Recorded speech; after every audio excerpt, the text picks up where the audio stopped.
Hello and welcome to the budget page of your digital envelopes tracker. This is really budget part one because this is how I figure out how much extra money I have each month to transfer to my digital envelopes. The budget pages of this tracker already contain the formulas needed to balance your funds. All you have to do is name your debt items in the left column and the amount that needs to be subtracted for each item in the right column. And so you'll see that I've already added in all my debts. I have also already input my pay periods at the top. My husband and I have fixed pay dates each month, so basically we get paid every week and that never changes.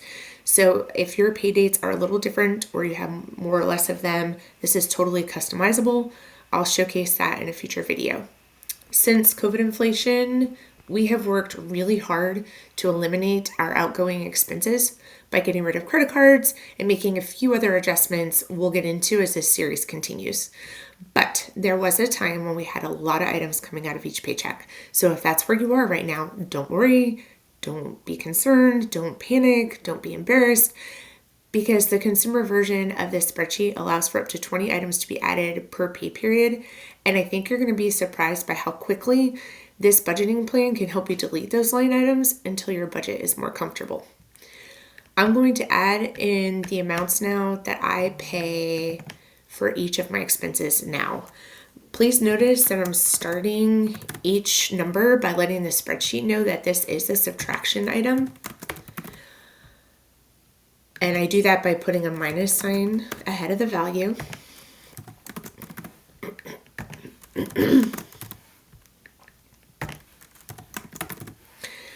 Our utilities may look like they're a flat rate, and obviously they're not, nobody's is, but I will explain in a future video why I budget it this way and how that's helped us better prepare for unpredictable utility bills throughout the year. Okay, and you'll notice as I was adding in those items, this total kept changing from that $3,368. Now I'm down to $736. So that's how much I have to deposit into my cash envelopes for the first of every month.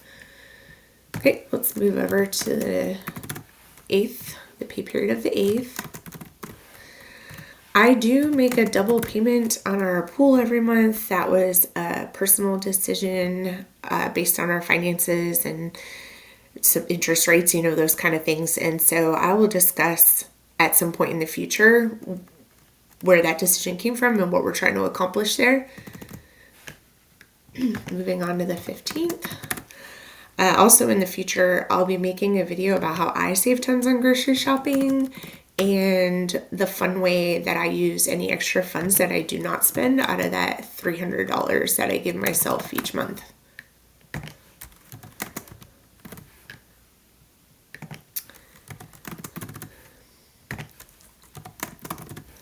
And finally, we did use our credit card on a vacation in Europe recently because our card has great travel benefits, including no exchange fees when traveling internationally. So for a few months, I'll be making a big payment on it. And then when it's paid off, I'll make a future video that shows how we adjust envelopes once an expense is gone. And this page of the tracker is really that easy. Now I can see exactly how much I have for my envelopes each pay period, right at the bottom of each column. And in part two, I'll show you how to use those envelopes.